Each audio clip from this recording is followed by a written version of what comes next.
What's going on, guys? Thanks for joining me again today at the Blitz Report. Welcome to a mid-season NFL mock draft. I thought this would be a good time to do it, and I might go ahead and start doing this every 4 weeks. So we get one today, and then we get one after week 12 at the three-quarter of the way mark of the season. And then, of course, at the end of the season, you're going to be bombarded with mock drafts. They're going to be everywhere. You'll be seeing them on Facebook, Twitter, just everywhere. And by the way, mentioning Twitter, you can follow me at Mr. Milholland on Twitter if you want. You can get tidbits there. Every once in a while, if I'm watching a game, I'll kind of give you the play-by-play there on Twitter. Also, you'll get tidbits, of course. And this Saturday, guys, I'm going to be doing a video. If you have anything NFL related you want me to talk about, drop it in the comment section below, and I'll get you featured and shouted out on that video. And I'm going to be doing this every Saturday, so drop your comments. I will read them, and I will get you featured and shouted out on that video Saturday, whether it takes me 10 minutes to do them all or whether it takes me 3 hours to do them all. It's going to get done, so don't worry about that. So let's go ahead and jump into this mock draft. At number 1 overall, the Cleveland Browns. And by the way, this mock draft is based on the latest power rankings on ESPN. There's some I don't agree with, but that's what I'm doing. So at number 1 overall, we have the Cleveland Browns taking Sam Darnold, quarterback out of USC.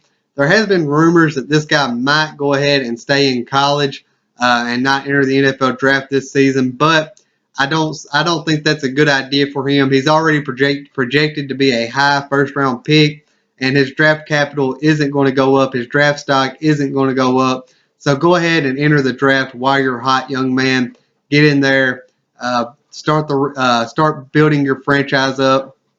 Now is the time for you. At number 2 overall, I have the San Francisco 49ers taking Saquon Barkley, running back out of Penn State. And this is purely on the purely assuming that Kirk Cousins ends up in San Francisco during the offseason.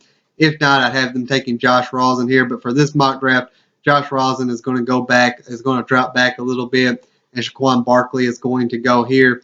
Saquon Barkley, I like him. He's probably my favorite running back to come out of the last several drafts. I can't remember the last time I liked a running back this much. He has the speed and the pull away speed to just take the ball 99 yards to the house and won't nobody catch him.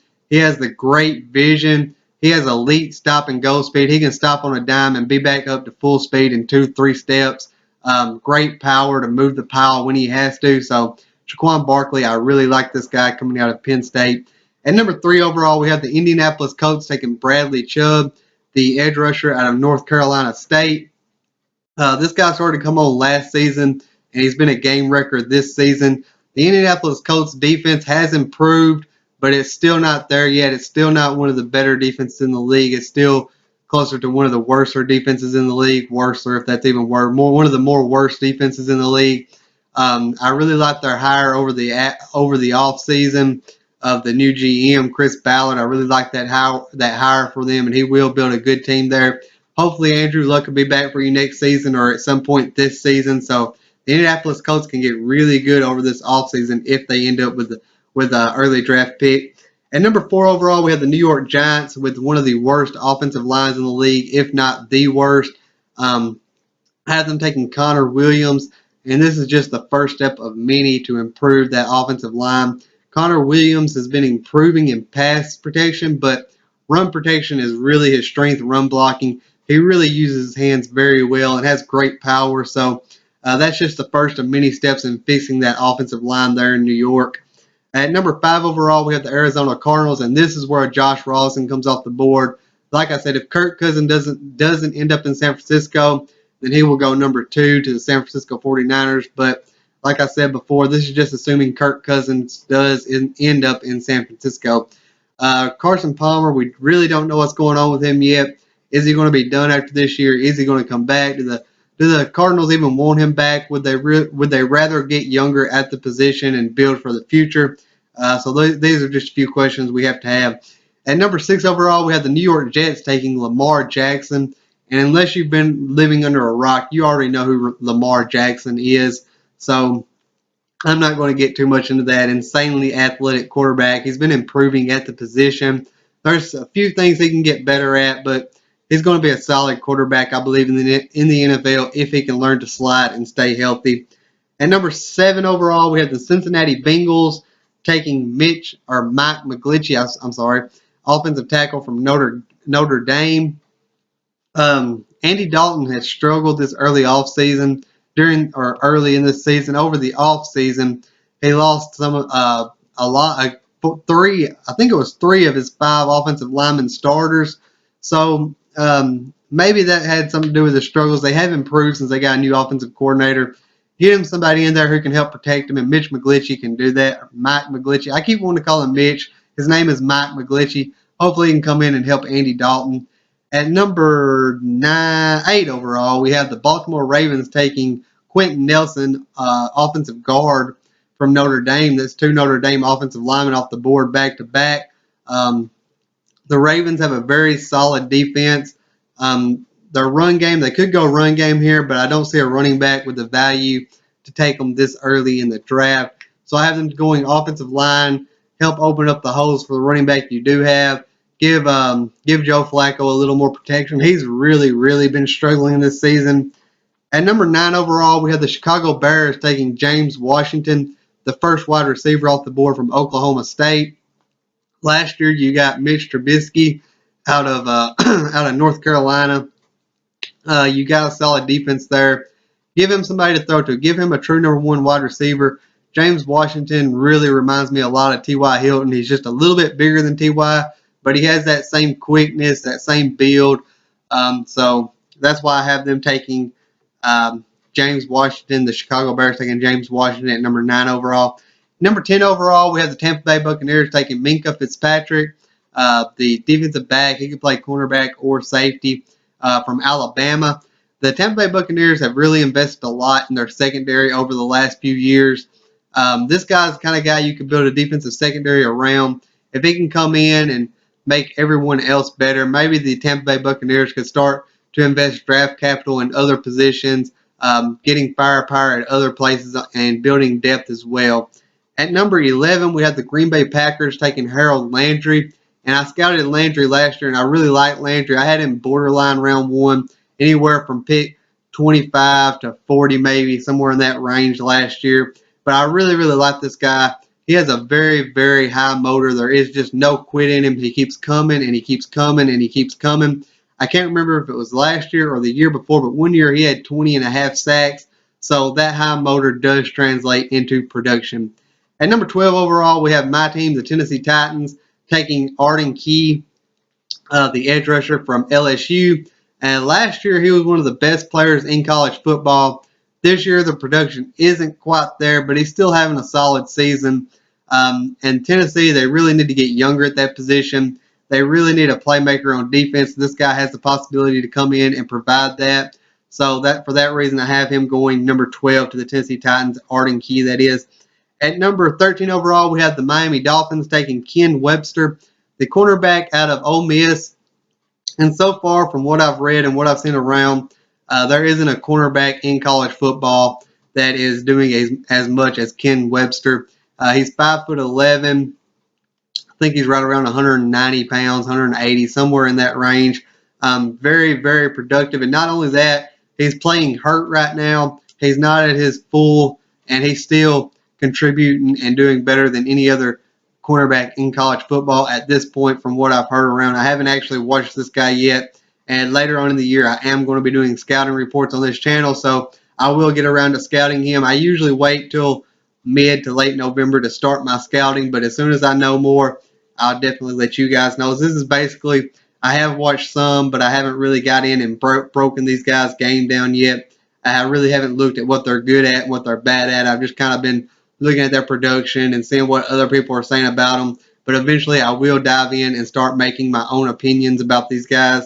At number 14 overall, we have Carolina Panthers taking Martinez Rankings, the offensive tackle out of Mississippi State.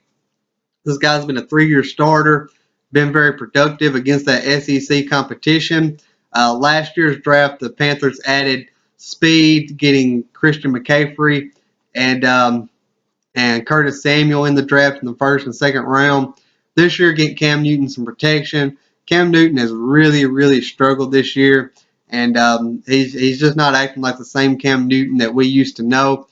going off on woman reporters and walking out on press coverage meetings. So, but we're not going to get into all that. But Cam Newton is struggling, and maybe getting him some protection could help him a little bit. So, um, Martinez rankings, tackle out of Mississippi State, going to the Carolina Panthers.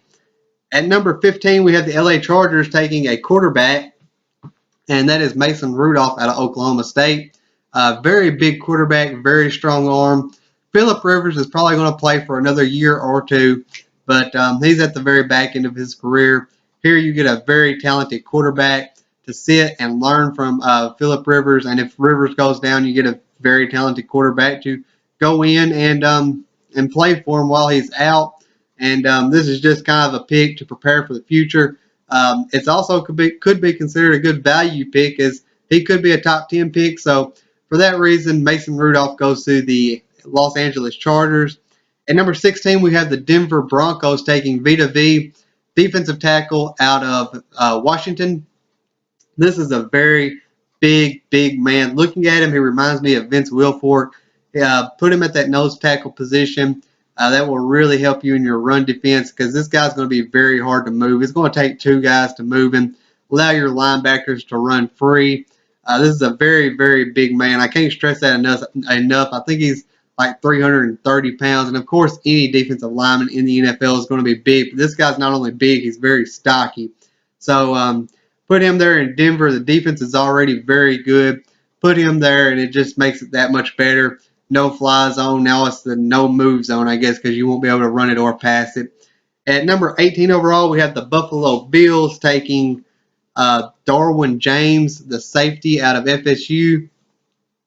This is just kind of not only a best player. I wouldn't consider him to be the best player available, but he does fit a minor need for the Bills. I know that defense has been looking good, but they got another first-round pick later on in the draft they received from the Kansas City Chiefs to address another need. But the other need that I have them having isn't pressing enough to go ahead and spend a first-round pick here. So I have them taking Darwin James at number 18 overall. At number 19 overall, we have the New Orleans Saints taking Roquan Smith, linebacker out of Georgia.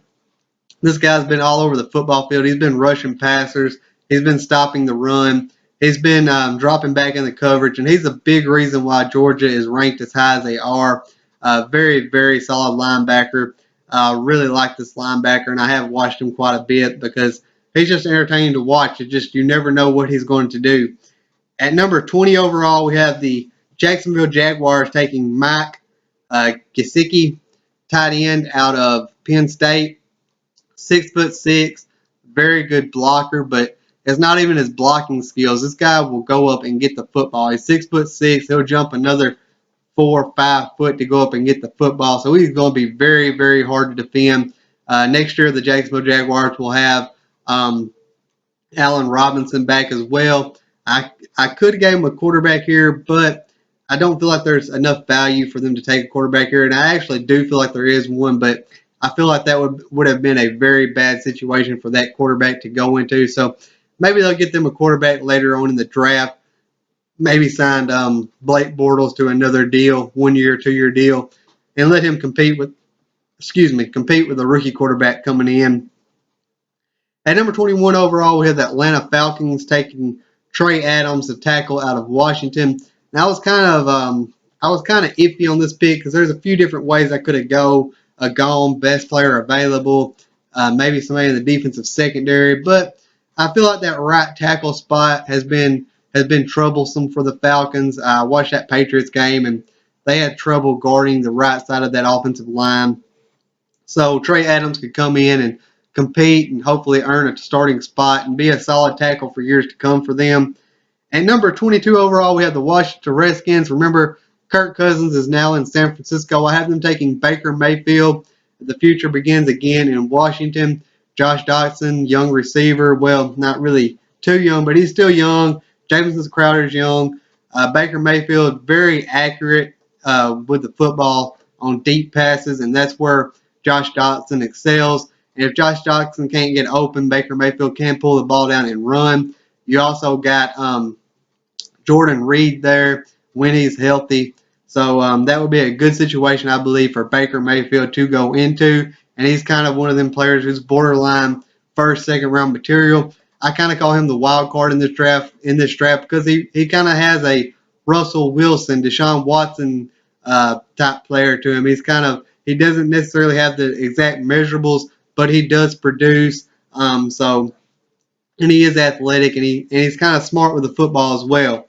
At number 23 overall, we have the Oakland Raiders taking Daron Payne, defensive lineman out of Alabama. This is another good run-stuffing defensive tackle. Put him there in the middle of that defensive line. I know that the Raiders have been having trouble finding somebody to man that spot. They get him one here in this draft with Daron Payne, and when he rushes the passer, he's very good at that as well. But really in the run game, man, he just fills his gaps. He doesn't let anybody through, and he doesn't miss tackles. And he's insanely athletic. This guy will probably run a 4.7, 4.8 at a 300-pound defensive lineman.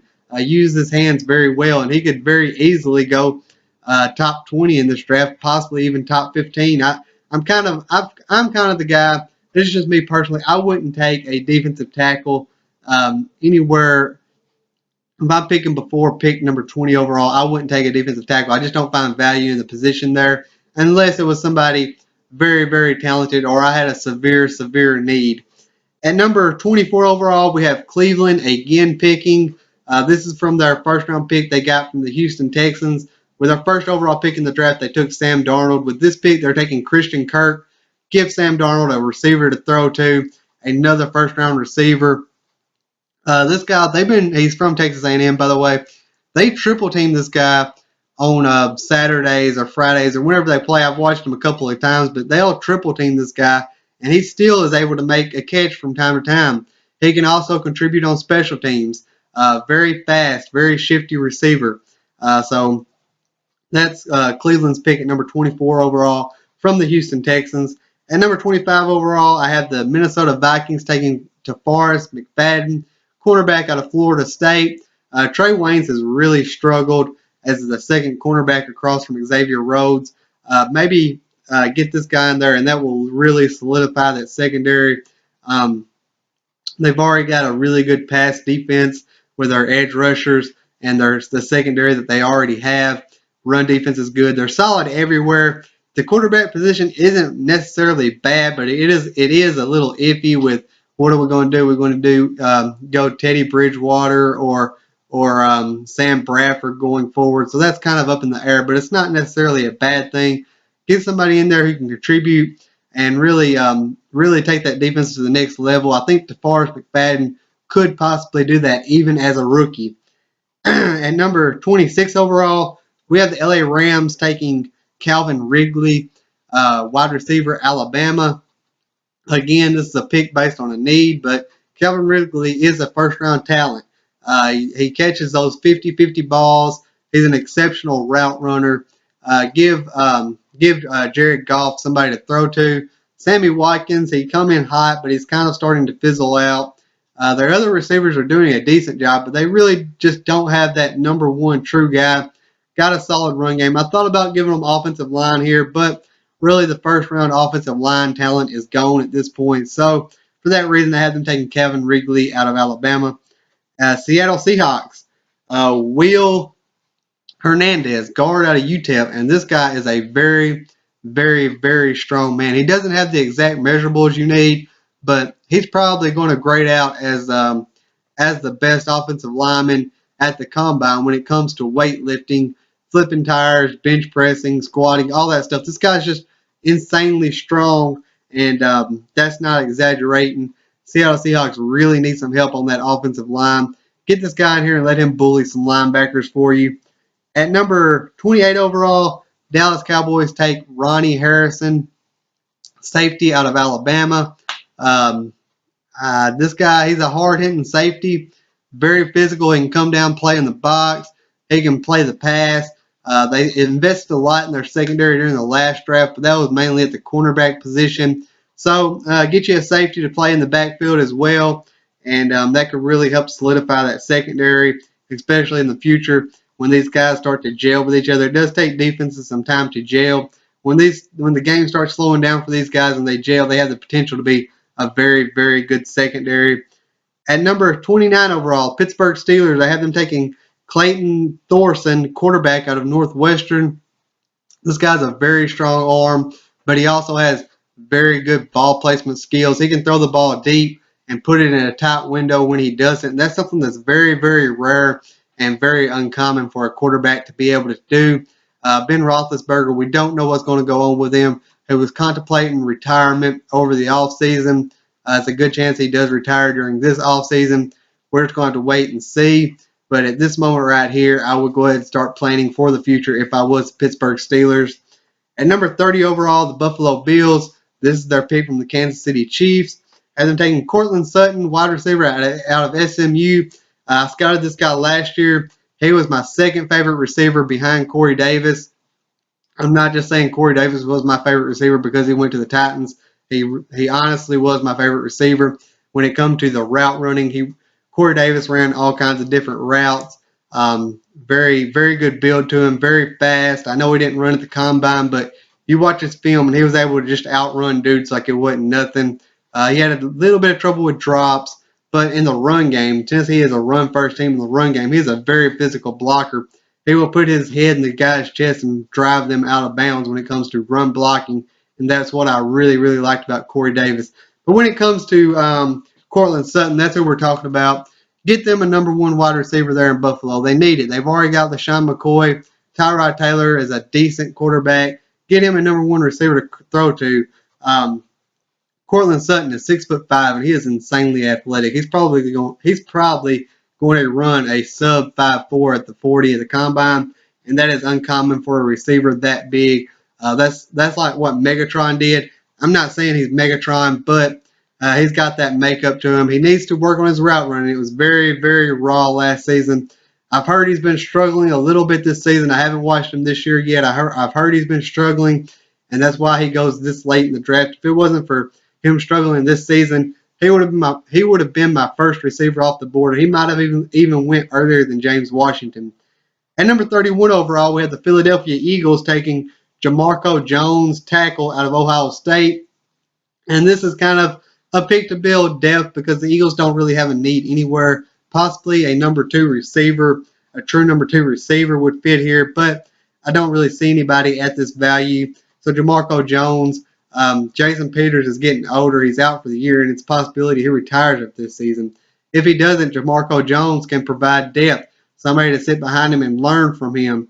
And if he does retire, put Lane Johnson on the left side, put this guy on the right side, and let him be forged by fire. Throw him in there, let him learn, sink or swim type thing. And a lot of players excel at that. And any coach will tell you the best experience is game experience because you can't simulate that at practice. At number 32 overall, we have the New England Patriots. Big surprise. They made it back to number one on the power rankings, taking Dorrance Armstrong Jr., defensive end out of Kansas. And if you watch the Patriots in the beginning of the season, these guys need a pass rush. They needed something awful. Dorrance Armstrong, he's been productive for more than 1 year. He's productive last year. I think he recorded 10 sacks last year, 20 tackles for loss, something along them lines. So they need a pass rusher. This guy fits their system, fits their scheme. So that's just the kind of pick that makes a lot of sense to me. But anyways, guys, leave your questions in the comments. Saturday, I will get you on that video featuring and shout it out. I will make sure I get everybody. Be sure to hit the subscribe button, turn on notifications so you don't miss that. Hope you all have a great day, and thanks for watching.